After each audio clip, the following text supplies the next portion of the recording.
Friday, everybody. Once again, we're back here at 10 Minutes with Nick. I'm Nick. This is 10 Minutes with Nick, and we're here for First Thought Fridays with my normal compatriot, my partner in crime, the woman I date, Lauren. Hello, Lauren. Your intros get more ridiculous. Yes, that's just a general rule of thumb. Of course, my intros get more ridiculous. I'm a ridiculous person. Ladies and gentlemen, we've officially reached the off season. We've been 5 days now without football, and we're all slowly going crazy. Not Lauren so much. She forgot that the Super Bowl was on Sunday.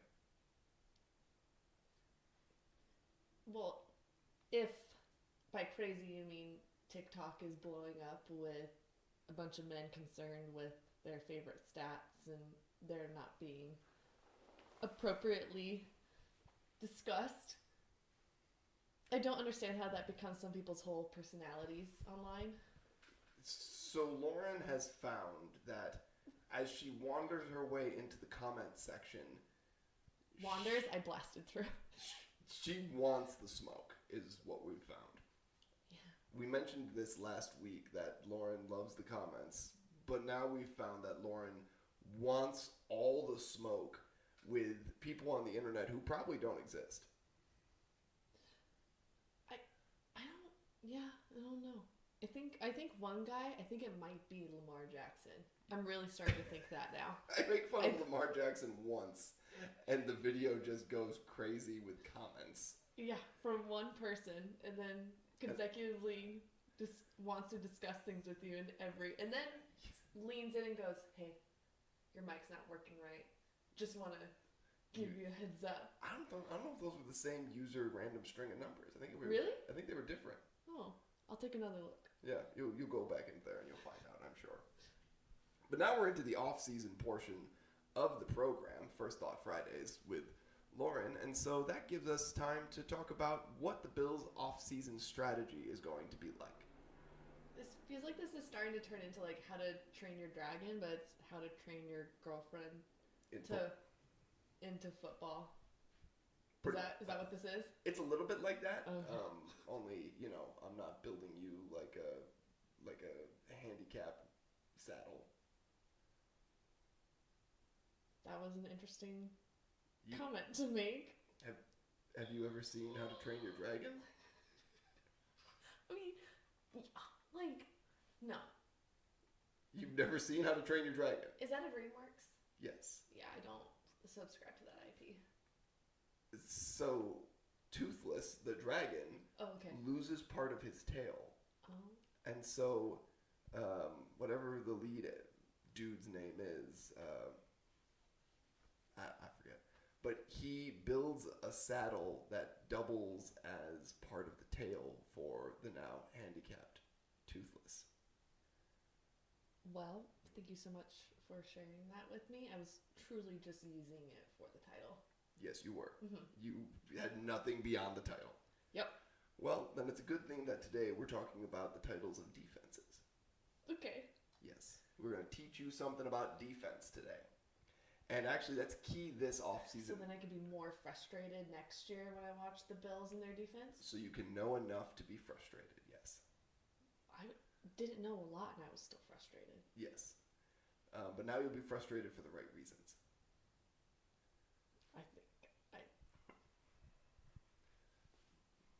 I think it's plenty frustrating to just watch someone score and wonder what the defense is doing. And so the wondering will still be the same. You will still wonder, but you'll be wondering why they didn't do the job they were supposed to do, and you'll know what that job was supposed to be. Yeah. Cover the ball. Yeah, it's pretty good. It's pretty close. Thanks. So, we talked about this last week, but the Bills have a new defensive coordinator this season. Okay. And that defensive coordinator is Jim Leonhard. Any recollection? No, I don't really like his name, though. Leonhard? We're going to work on that. Leonhard, yeah. He actually used to play safety for the Buffalo Bills. What was he keeping safe? The ball? No, he wasn't keeping the ball safe. He was trying to keep the offense unsafe. Okay. Is he going to be a better coach than a player? He was a fine player. Oh, my undrafted free agent who carved out like a 10-year career for himself. Ooh, a decade. Yeah, it's a big deal. Yeah. Most NFL careers last about 3 years. Okay. That sounds sad. It's a little sad. Is that why, in reference to your short video, they try so hard to make them analysts and commentators because No, you have to their have... careers are so itty bitty? No, you have to try and have... Well, in the grand scheme of things, their careers are itty-bitty. But you have to have a pretty decent career before ESPN will bring you on to say stupid shit. Oh, okay. Yeah. Takes a lot for ESPN has standards for the people who they hire. For example, you have to be really, really dumb. I didn't say it was a good standard. You have to be really dumb for ESPN to hire you. Outside of a very select few personalities. Actually, Mina Kimes, oddly enough. Rant mode engaged. Yeah. Rant mode engaged. Mina Kimes is one of the few analysts on ESPN who's actually good at her job. Of course, she's a woman. It's true. It's true. She is a woman. So of course she's good at her job. I'm not falling into this trap. Okay. But anyways, let's Yeah. get down to the meat and potatoes of this episode, where I'm going to describe to you what it means that Jim Leonhard is the new defensive coordinator. Okay. So here's what it means. Hit me with it. The Bills ran this year a base 4-3 defense, which is 4 down offensive or defensive linemen and 3 linebackers. Now they typically ran actually more of a 4. What would that be? It would be a 4-2. I'm going to call it 4-2. There's a better name for it because it would be 4 down defensive linemen and 2 linebackers, and they used a nickel back instead of the third linebacker. I love that band. Oh God, I did say Nickelback, didn't I? Never made it as a wise man. Couldn't cut it as a poor man stealing. Aladdin did. Okay, we're not Anyways, going, okay. not going so, down this tangent. Wait, so it went like 4 and 2? So it was a 4-2. It's a very light defense. 4 in front? 4 in front, 2 in back? 2 in the middle, and then Oh. then you've got 5 DBs, defensive backs. So it's Okay. 4-2-5. It's a nickel. It's when you take a 4-3 base and turn it into its nickel form. So you're hoping that if someone up front doesn't catch him, someone in the back will? So the goal with 'Cause that, you're leaving gaps. right? So the goal with that defense is that you're flooding the back end in coverage, and it makes it very difficult on a quarterback to process and read how to make the pass. And you have 4 guys up front who can get home without blitzing. The strength of a 4-3 or in that case a 4-2-5 is they're able to get home without blitzing, meaning there's more guys in the coverage end, and the quarterback can't pass the ball. Okay. They clog passing lanes. They make things look weird. Sometimes they look like they're dropping back into a cover 3, but it's actually a cover 2 or a cover 6, a cover 4, something like that. Now, a 3-4 defense, therefore, would be what? 3 in front, 4 in back? Yep. 3 down linemen, 4 linebackers. 2 interior linebackers, 2 outside linebackers. Okay. Okay. Right. And so the I'm theory... visualizing. Right. And so the theory of the 4-2-5 that we discussed is keep everything in front of you and react to what the quarterback is doing. The theory behind the 3-4, at least according to Jim Leonhard, is instead of reacting, they're going to be very aggressive and attack the ball. So they're going to force the quarterback into the decision they want and attack at that point. I can see how that might work for some teams. Well, and that's the question that's coming up, is it's going to work for the Bills and their personnel. We don't know yet, but it's going to be a big question of this offseason. Because the Bills' personnel right now is geared toward the 4-2-5. Well, wouldn't you just swap up when you're playing certain teams, since based off of See, how that quarterback prefers to play? let's see, here's the problem. Personnel in the NFL typically lean towards either being 4-3 defensive personnel or being 3-4 personnel. Are personnel the people on the teams? The players, yeah. And you can't just have all of them? You can't just have all of them. Why? No, because guys who play well in a 3-4 are typically either oversized for the 4-3, and guys who play in a 4-3 tend to be undersized for a 3-4.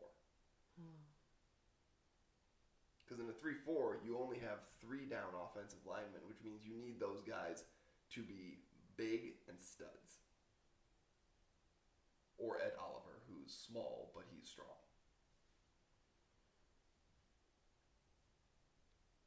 Can't we just have all of them? We can't have all of them, no. The game Why day, not? because the game day roster is only 53 people. Extend it. So you'd like to just change the entire NFL landscape and make the roster bigger. Buy them all. Buy them all. Buy them all. You don't buy players. You sign them. Lauren, we don't. Oh, that's right. You buy refs.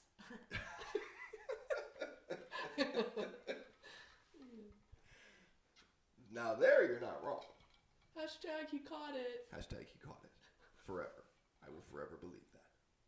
It's for the TikTok fam. Yes. So do you feel any more clarity now on the different defenses the Bills might run? Because we'll talk more about it as the off season wears on. To me, it just sounds scary. Like there's going to be another. Apologies for saying this. There's going to be a low period of learning. Yes, you are not wrong about that. It's going to be a low period of learning and personnel shifts on the defensive side of the ball. On the offensive side of the ball, nothing will really change because, well, as we were talking about with the Cara Cara, which is a different fruit but still looks like an orange, Joe Brady... It's not a different fruit. It's still a fruit. It's an orange. Sure. It's an orange. It's a different breed. Sure. And that's what we're getting with Joe Brady as head coach. Same offense. Not the cousin. Same offense. Of the different Bradys. breed. Who, as far as I know, is not a cousin of Tom Brady. No. Yeah. Okay. Which, that's actually in my book. That's actually a positive. Oh, okay. Tom Brady made my life hell for years. And years and years and years and years and years. 20 years. Wow. Yeah. That's a lot of energy to put in someone else's pocket.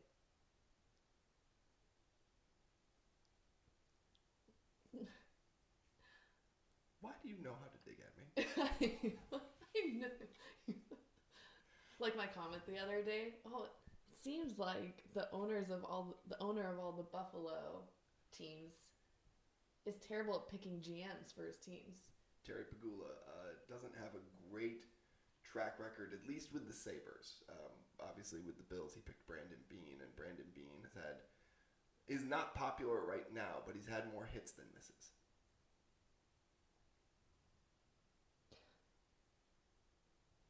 I mean,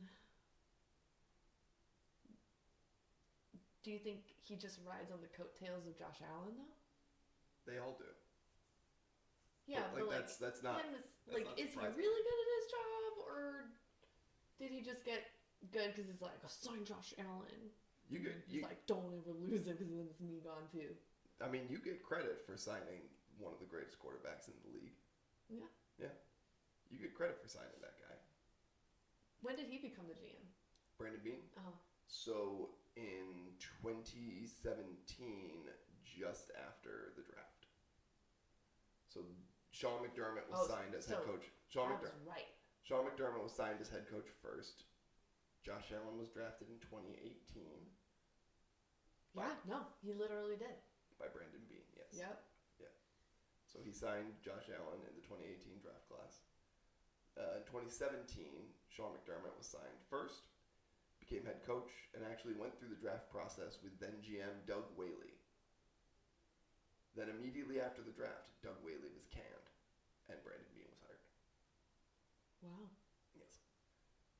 That sucks. It's hard. It was, we forget sometimes that these people are human beings, and they have feelings about things. Yeah. Yeah. We always have to remember that in the process. That all the players, the coaches, the GMs, the scouts, everybody are human beings. And they have one of the highest job turnover rates of any industry. Yeah, you have to Be really good at taking a sucker punch. Really good at taking the sucker punch and always willing to move, which is not always easy for these guys, particularly on the scout level. Okay, so do you feel equipped with this defensive knowledge now? We might have to do an episode with a whiteboard for you. Oh God, no. Yeah, No, I don't need that. we'll just stack it up a little bit. No, We'll just talk about different ways to attack from a 3-4 defense. But then I'll have a lot of other questions, and not all of them are going to be applicable. You're gonna have a lot of other questions anyway. Oh yeah. Like we haven't even gotten to what the back end of a 3-4 defense looks like. There's a dirty joke in there somewhere. I think on that note, we'll wrap it up here. Lauren, that's enough out of you. Thank you for joining First Thought Fridays, Lauren. Oh, my pleasure. Clearly your pleasure. All right. On that note, she's Lauren. I'm Nick. This is 10 Minutes with Nick. Have a great day. It's actually 15 or 16 this time.